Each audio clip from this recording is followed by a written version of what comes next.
আসসালামু আলাইকুম রহমতুল্লাহি ওবারাকাতু।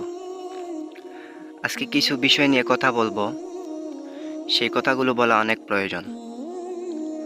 বিসমিল্লাহির রহমানির রহিম।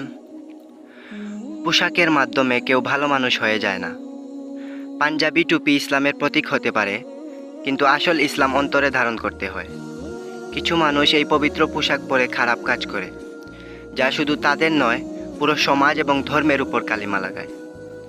পোশাক দিয়ে নিজেদের পরিচয় করতে যাওয়ার আগে অন্তরে শুদ্ধতা আর চরিত্রের সঠিকতা নিয়ে কাজ করা উচিত।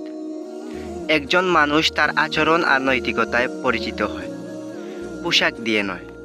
পাঞ্জাবি টুপি সম্মানের প্রতীক, সেটাকে সম্মান দাও। খারাপ কাজের সাথে এই পোশাককে যুক্ত করো না।